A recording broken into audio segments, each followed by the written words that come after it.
Okay, now we will talk about battery room ventilation and air conditioning. Okay, both we will talk about. Okay, now if you go to one of the picture, you can see that whatever we have seen just now before for the transformer and for the generator, right? So this is a small picture. You can see that there is a power comes from utility.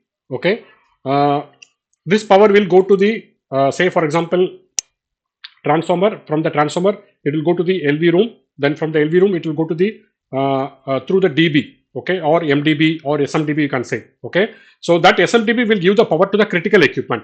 Okay, say for example any of the computer rooms or server rooms or wherever it's a hospital or something like that. Okay, so what will happen in the same inline you will be connecting with UPS. Okay, say for example whenever the power transformation will happen from utility to generator during the power failure, or the power will when it comes back, the power will change from generator to utility, right? So there will be certain time period. Okay, say for example sometime 2 minutes or 3 minutes or 5 minutes in case to case. Okay, so during that power failure scenario, what will happen, you should have a UPS, okay, to cover up that gaps. Okay, so that particular UPS will give the power to the IT load continuously, okay, without any power failure in even fraction of second. Okay, so this particular UPS will be powered by means of multiple batteries. Okay, so you can see here there are multiple batteries there. Okay, so say for example if you go to one of the picture, you can see the battery rooms, right? Inside the battery room there are a lot of batteries stored in the battery rooms. Okay, so this particular battery will give the power to the critical equipments wherever it is required. Okay, so now what is our concern? We should have a properly air conditioned this battery. Okay, so why the air conditioning is required? To prolong the life of the battery.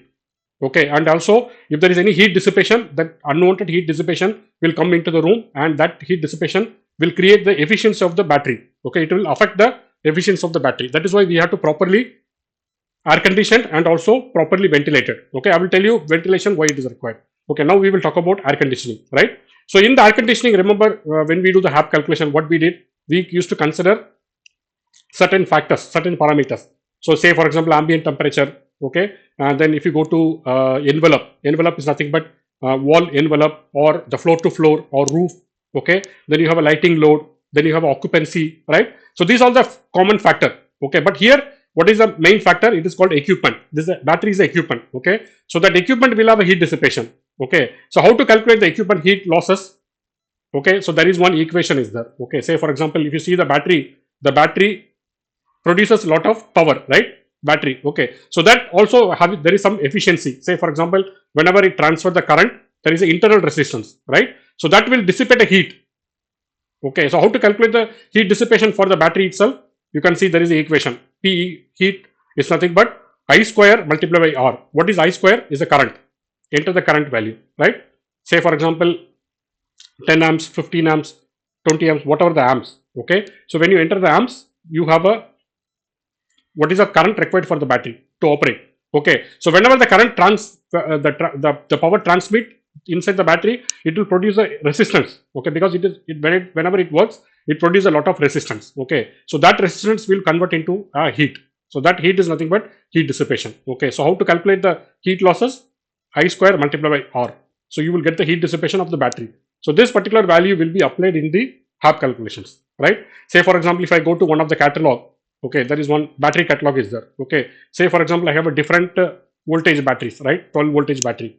Okay, then I have a different amps hour. Okay, how many hours the I have to keep the battery for the backup. Okay, so that depends upon the electrical calculations. Say for example you may choose any of the battery model, depends upon the battery the electrical people what they choose. Okay, how many amps hour they choose, right? There are 20 amps hour, 10 amps hour, 5 amps hour will give you different timing. Okay, clear, right? The backup. Okay, so you can see the length of the battery, width of the battery, everything. Then you can see what is the inner resistance, right? It is available in the catalog itself. Then what is the maximum discharge current? That is also available in the catalog. So by using this equation, you can able to calculate the power heat dissipation, right? It's clear, right, everyone? Okay. So that heat This dissipation, resistance, yeah. this I and R value, it all depends upon the particular battery manufacturer, right? That is what you are going to the catalog. Then you are going to take the exact value, because different manufacturer have a different resistance. If they Yeah. if their equipment is better, then you have a better efficiency, right? With lesser resistance, yes. Yeah, so better efficiency. So that depends upon the manufacturer. But to calculate the heat dissipation, this is the equation, like I square multiplied by A, right? So you can get the heat dissipation.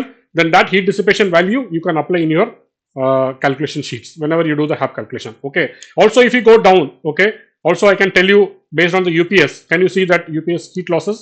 Say for example, just now we talked about efficiency, right? Say for example, UPS rating 800 kVA. Okay. You have a power factor 0.9.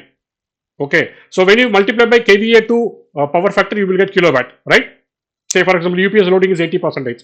So you will get maximum output like for 576 kilowatt or something, right?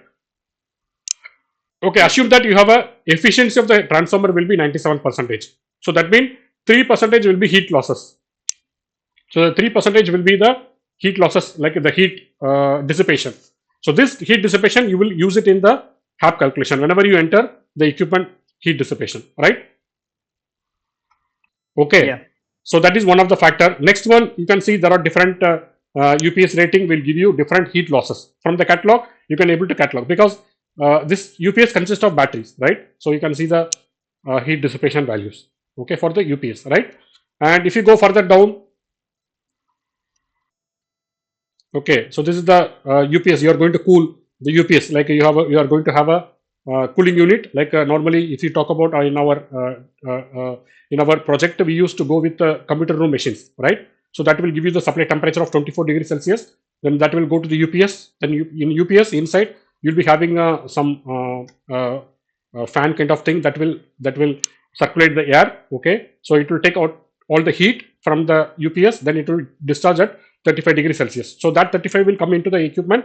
It will cool it, right? So this is one of the concept. Okay. Now if you go further down, what is the temperature we have to maintain? See, this is the data floor, right? You have a server rooms, mechanical corridor, then you have a battery rooms, electrical rooms, network, battery rooms, right?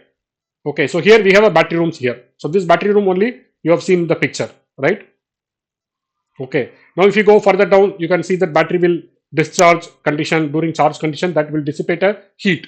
Okay, so that heat to be calculated. If you this particular sheet also I have shared, you will understand what is a battery. Okay, and battery is a device that provide electrical energy to a device that need electrical power to operate. Okay, so you will find some more definitions. Okay, now if you go further down, this is the equation, right? I square multiplied by R resistance. So this will be give you the heat generated during float charge. What is the heat generated, like, or heat dissipation. Okay, and if you go further down, you will calculate the estimation of heat dissipation. Okay, same equations.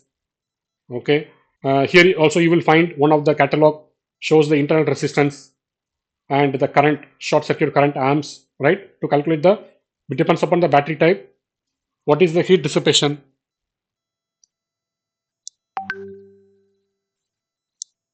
Okay, then you can see that rated battery temperature. What is the battery temperature you have to operate? Okay, say for example, the lesser the temperature, the life is more, the life is high. Say for example, if you operate the battery at 20 degrees Celsius, then your life of the battery will be extended, right? If you operate the battery at high temperature, then your life of the battery will be extended. That is why if you talk about application like whether you are going to keep that battery in conditioned space or unconditioned space. Sometimes you may have to keep it in the external. Say for example, our car batteries, right? It is not properly air conditioned, so that the life of the battery will be reduced, right? Because you cannot have a air conditioning in that particular area. So that is why depends upon the condition. You are going to keep it inside the battery room, so your life of the battery will be increased. So this is the rated battery temperature. Say for example, approximate for like you have a two type of batteries. One is the VRLA battery or lithium ion batteries, or normally you will keep at 25 degrees Celsius temperature. Okay, so whenever you design the battery room, you will go with the 25 degrees Celsius. So this is the temperature what you have to maintain. Say for example, if you talk about human comfort, what is a human comfort requirement? 22 to 25 degrees Celsius. That is for the human, but this is for the equipment, right? So the equipment you have to maintain 25 degrees Celsius. What is the purpose? To extend the life of the battery, right? So now you know what is the temperature to be maintained, and you know what is the what is the heat dissipation to be calculated, so that you can apply in your HAP calculation sheet to get the proper air conditioning load. Is that clear for the air conditioning? Yeah.